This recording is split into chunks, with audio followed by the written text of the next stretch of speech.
everybody. Welcome back to another video.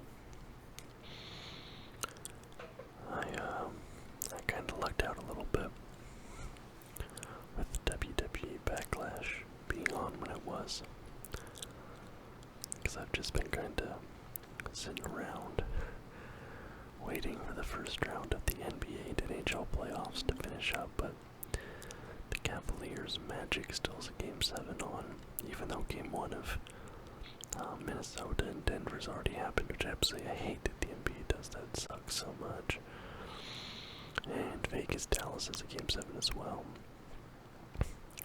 So I had to wait to record those, but I was lucky that Backlash happened, so I still have something to talk about today. So, this is, my third now WWE event that I've watched live. I watched the Birth Elimination Chamber, WrestleMania 40, of course, and now Backlash. I was watching the BLEs, right? And this one was from Lyon, France. It's the first major WWE event in France. And, just off the top, I've got to say, I think that France has earned, more events. Because these crowds tonight, the crowds at that event were absolutely bonkers. It is raining super hard outside. I was trying to wait for the rain to stop before I made this video. But, I wasn't able to do so. I hope it's not too badly distracting on the microphone. I'm just gonna go match by match, kind of talk about it. But, just, my overall thought, I thought this French crowd was better than the WrestleMania crowd for sure, especially that night one WrestleMania crowd. The first match, this was a pretty short event too. I think it was only 5 different matches, but I think every single one of them had a belt on the line. Was it all of them?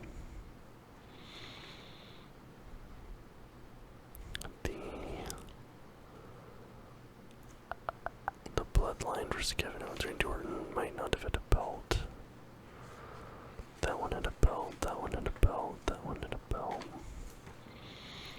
Okay, so all but one had a belt. And the first one you have Kevin Owens and Randy Orton versus Solo Sikoa and Tama Tonga. They come out, the crowd is, you're immediately getting the sense that this crowd's gonna be nuts. They're singing along to the songs, they have a really good vibe. You have a pretty big brawl before the bell, then a bunch of security, whatever, come in, try to break it all up. Kevin Owens starts hitting security guards with the stunner, and then somebody, I don't know who it was, I'm assuming it's like a higher up person at the company that people know, but he comes in and says, okay, this is now a street fight, no disqualifications. It's like, okay, so this is gonna get nuts. Which kind of plays up perfectly, with the Bloodline angle, especially Solo Sikoa, and that kind of works with Kevin Owens as well, right? So immediately Orton and Solo go out into the crowd, they're going up the stairs and stuff like that. Just fighting through the crowd, which I have to imagine if you're a member in the audience and you're just standing there, sitting in your seat or whatever, as these huge dudes going past you, hitting moves and whatever. It has to be a pretty surreal experience. Randy Orton ends up smashing Tama Tonga with the trash can. And I don't know, the trash can immediately disformed and got all bent up and stuff, so I'm assuming it's a cheap metal, custom made thing. And then Kevin Owens gets his own trash can moment against Solo Sikoa, and it was the early match, it was all Randy Orton and Kevin Owens. They were clearly in control, they had the upper hand the entire start of the match. Kevin Owens puts Tonga on a table and splashes through. That was just a great spot there. And then Solo ends up putting Orton through a table. Kevin Owens starts getting double teamed. Pause. Reverses Solo into the table. And I thought kind of an interesting thing, and it ends up going back later after the match as well. It's like Paul Heyman is there ringside, obviously, because he's kind of like part of the Bloodline in a way. But his whole thing is like he's there with Roman. But now it kind of seems like Solo Sikoa is like trying to take over that Tribal Chief role a little bit. I mean, trying to like, in Roman's absence, kind of go for a power grab. It's gonna be interesting because now they have like Tama Tonga coming in and Tonga Loa as well. It seems like he might have like a Bloodline Civil War type thing coming up, where maybe like Roman comes back and does like a face turn. He gets Jey Uso, like apologizes to Jey. Jey and Jimmy maybe make it up. So you have like Roman, Jimmy, Jey, and Sammy maybe going against Solo, Sikoa, Tomadonga, Tonga Loa. I don't know, maybe just a thought, maybe someone else, Jacob Fatu as well, I think is a guy. So it's going to be interesting. I think that is what we are building up to, though, is a Roman Reigns return as a face. Going against Solo Sikoa as like a Bloodline Civil War. I'm going to pause this. The rain's getting way too heavy. Let's see if it'll calm down a little bit. Orton gets back in the ring. Gets a power slam on Tonga. RKO. Solo saves Tonga from the pin. And then this happened a few times during the night, but like the "this is awesome" chants in the French accent was just always like funny to hear. Solo puts Randy on the table. He's setting up for a Samoan spike, but then RKO. That was like one of the best spots of the evening, in my opinion. Owens and Tonga go through some chairs. Kevin Owens was like, you'd hit him with a chair, set it up, hit him with a chair, set up. It's very funny. He goes to throw Tonga through it, but then they kind of end up going through it together. There's Kevin Owens goes for a pin attempt there. Tonga Loa stops the ref from counting. Heyman is like angry at that point. It seems that Tonga Loa's there. And at the end of the match, Solo ends up pinning Kevin Owens, and the Bloodline gets the win there. But I do think it's interesting. And there's this little moment post-match where Paul Heyman had a moment with Jey Uso in the hallway, like backstage. He kind of gave him this look, like, and then ultimately I think, Roman Reigns is going to come back, try to take back his head to the table spot. Solo Sikoa is going to be like, listen, you lost, like, this is my spot now, you've been gone, whatever. Roman's going to get kicked out, maybe he's going to get beat up by Solo. All the guys, he might get, like, just beaten down by all of them.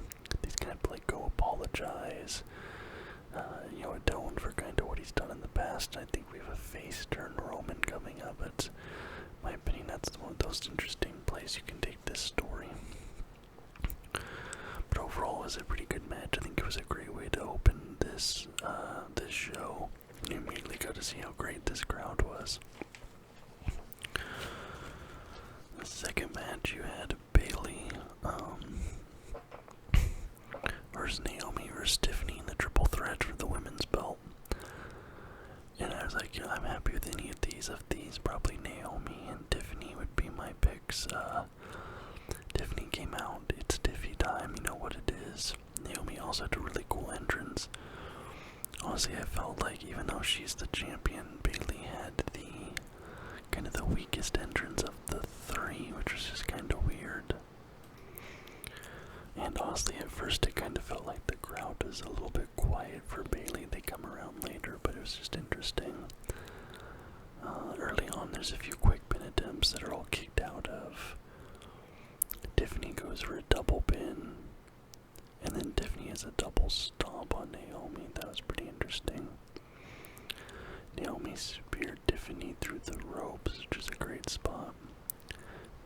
a suicide dive. I think that was on Tiffany as well. Tiffany was getting a lot of heat this whole match, which is great because I really like her. Like, her acrobatic style's very interesting to watch. Even more pin attempts by Bayley, but she's not able to get the 3 count on either. She gets a little bit frustrated there. Tiffany slams Naomi and then Bayley onto the tables. Can't hit the moonsault, double teamed, and then Bayley pins Naomi and wins. And I thought it was interesting that Tiffany Stratton did not take the pin here, that Naomi take the pin. Because I really do feel like Tiffany is gonna be getting a title run sooner here rather than later. And they made her look really strong this match. She was getting heat, she was getting double teamed. She was dishing out a lot of punishment, hitting a lot of big moves, and she did not eat the pin. So, I don't know, I feel like it's definitely coming for her soon. Okay, so now we come to Jey Uso versus Damian Priest. And Priest had a new entrance, which I thought was pretty cool. It's kind of like darker, a little more grittier, I guess would mean the word, I don't know. Jey Uso was clowning him early, doing things like hyping up the crowd, like just doing little stuff like that, but what I like about Damian Priest is like his moveset. I guess that sounds so video gamey, but like his moveset is the way he wrestles, like he feels very powerhouse. Like he kind of feels like a walking tank or something, I don't know. It's very, I just like the way it looks. There's a pin attempt early kick out at 2. Jey counters into a back suplex. And then McDonough has a cheap shot on Jey Uso. Damian Priest goes for the pin attempt. Jey kicks out. So you're like, okay, so now Jey Uso had to deal with Bloodline interference all those years. Nice to deal with Judgment Day interference. There's an Uso splash on Priest. Kick out at 2. And as the crowd continues to be amazing. There's just the cheers were non-stop chanting cheers songs from this crowd. It was so good. They're exchanging, they go back and forth, and then Finn Balor shows up. Jey kicks him. Jey kicks out again. Uso triple super kick on Priest. Then Damian Priest does end up retaining. Honestly, I thought Jey Uso was gonna get the title, to be honest. That's my opinion coming into this. I thought Damian Priest was gonna kind of be a transition champion. Because I think this whole night only one title switched hands, which kind of felt like a lot of retentions. And to me, this felt like the perfect time to put the belt on Jey. But I guess not, I don't know. I guess maybe Damian Priest loses it to either Drew or CM Punk, and then those two, when Drew and CM Punk get to go to their feud, then maybe Jey tries to get it after that. I don't really know, but I feel like he deserves it, the heavyweight title. But anyways, then we have a match, second to last match, the Kabuki Warriors versus Bianca and Jade. And this for the women's tag belts. This match starts with Asuka versus Bianca Belair. Then Jade and Kyrie come in. There's a huge double slam on Kyrie. Asuka hits Bianca, then Kyrie hits Bianca from the top rope. That was a very Kyrie. I think I noted this in. I think she wrestled in WrestleMania. Maybe I'm thinking of Io Sky. I think Kyrie was there as well, but I think I'm thinking of Io Sky. But her style of wrestling is very interesting to me. Bianca kicks out at 2. Bianca tries to go for a pin on Asuka. Another kick out at 2. A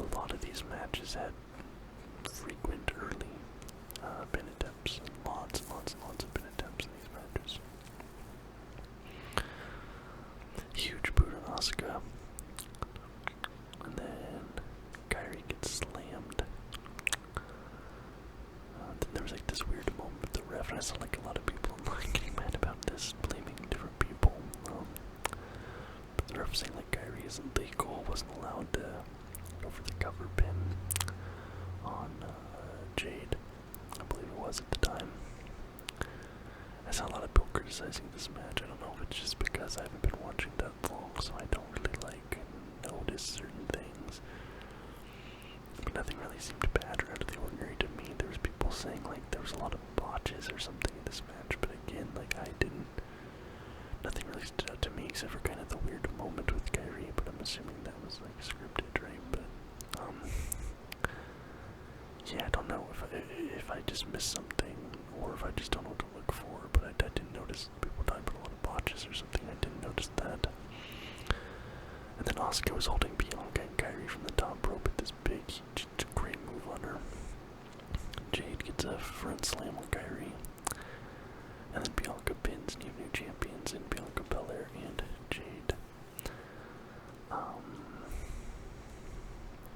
can't think of her name. But I don't know if it's just me, but I feel like the last 3 events I've watched, I've had the Kabuki Warriors, I've lost at all 3 of them. And I'm like, are these, like I said, I kind of just recently started watching, but I've heard of Asuka before. I'm like, I feel like they've just been, like, jobbing. I'm like, have you guys gotten any wins recently? Like, because I feel like they lost to Bianca and Jade at WrestleMania, right? Didn't they? I don't know why. It's like, are there not other women's tag teams that Bianca and Jade can, like, go out and look strong against? Like, I don't know. Like, WWE better give you guys something in return for jobbing like this, because you're not getting any wins right now. And Kabuki Warriors are just looking super weak. Like, both times they've gone against Bianca and Jade, they're just getting, like, just wrecked. So I'm like, I hope you guys get something on the after this is all said and done. And now finally we come to the main event. Cody Rhodes versus AJ Styles, and I have a question. Anybody who speaks French, because I don't. There was like, anytime AJ was like doing anything cool, and like during his intro and stuff, the crowd was like singing.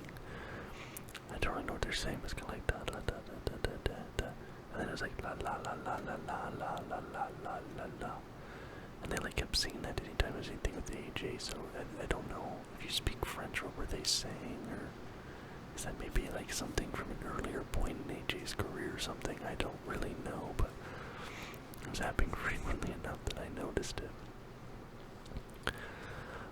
Like I said, the crowd was loving AJ Styles. Cody's new coat was extremely cool. It was like super white, and then he had a really good crowd. Whoa, like this crowd was top tier of all the events I've seen so far. This crowd has been the best, better than WrestleMania 40. And I know they just announced that Las Vegas is getting WrestleMania 41, but I feel like maybe Francis earned WrestleMania in the future, at least like these lower tier events, like, you know, Backlash, or like just the little things that aren't like your calendar defining events, putting these internationally seems like it's such a good idea.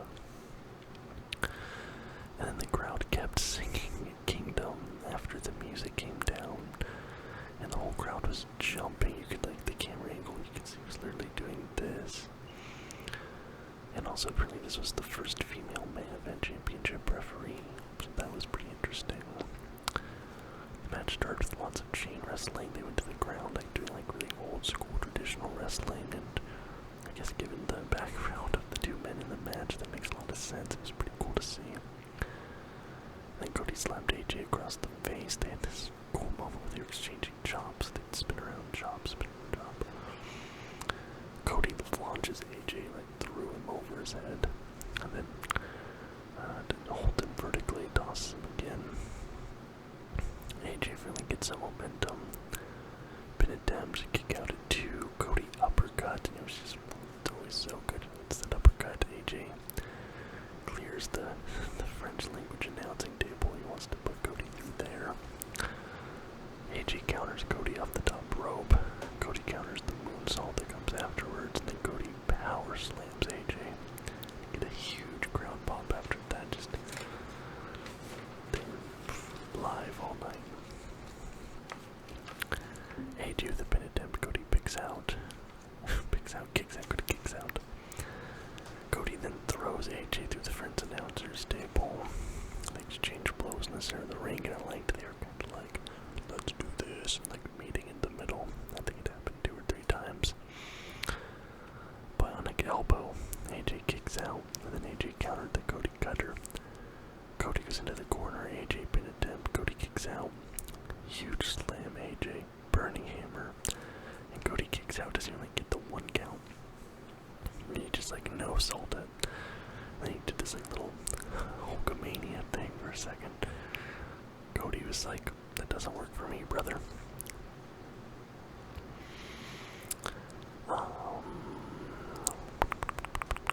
Cody cutter.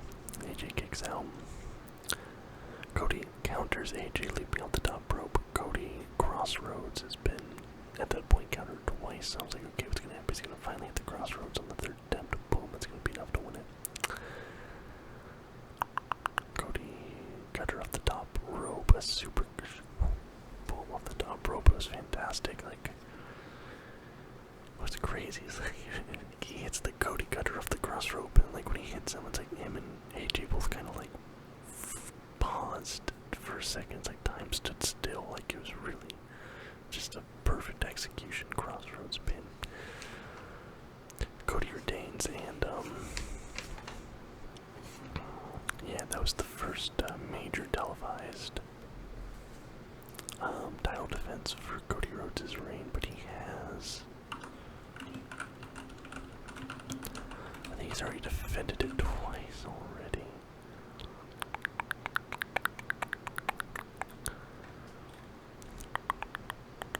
Let's see.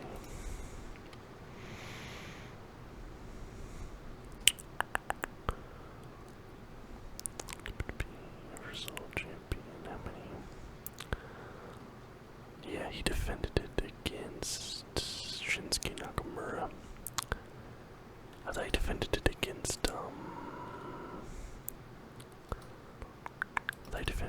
Dominic Mysterio, but that might have been at a dark match or something, I don't know. But what's interesting, no interference in this match. Then this main event was, like, it was, I've watched 3 events now. And for as exciting as WrestleMania 40's main event was, and like seeing, all the legends and all the excitement, like technically it was just kind of whatever, but like Cody Rhodes and AJ Styles in this main event match, like, it was spectacular ring work, like the moves they were doing, their proficiency, their technical ability. It was like I feel like I was like watching a class in session or something. It was so good, right? And there was no interference. It was just 2 guys. It was a singles match that nobody came in. I think I read it. I don't know how accurate this is, but I thought I read that this was the first main event title championship match since 2017 that did not have any interference in the match. And like the technical ability of both Cody and AJ, like they're both so good technically. Like they're not botching. They can pull off some amazing, spectacular moves. They're great sellers. Like and seeing just that was the focus of the entire match. I was like, it might be, from a technical standpoint, like wrestling ability standpoint, the best match I have seen. Out of, again, I've only seen 3 events now. Elimination Chamber, WrestleMania, and now this. And like that WrestleMania 40 match was super exciting, super fun, but like from a technical wrestling standpoint, I feel like this was just a better quality, maybe the best quality match I've seen so far, and I was super pumped. You guys know, like, I'm a fan of Cody, so seeing him retain, I'm like, cool. If WWE wants to come do another event here in Australia while he's still champion, I'm sorry I missed the last one, but yeah, so I thoroughly enjoyed Backlash. We have Clash at the Castle coming up next month, which I'm very excited for. Pumped just getting into this WWE thing is fun. I haven't I've dipped my toe a little bit into the Raw and the SmackDown, but I've watched maybe 2 episodes of each. You know, I don't have the time. I have so many other things to watch for these big events. You know, they have the recaps and stuff anyway, but these big events, it's like, okay, that's something I need to watch. Now with Raw coming to Netflix, I think that I'll probably start taking out more time to watch that, because it's a lot easier. I don't have to go to a separate service or whatever.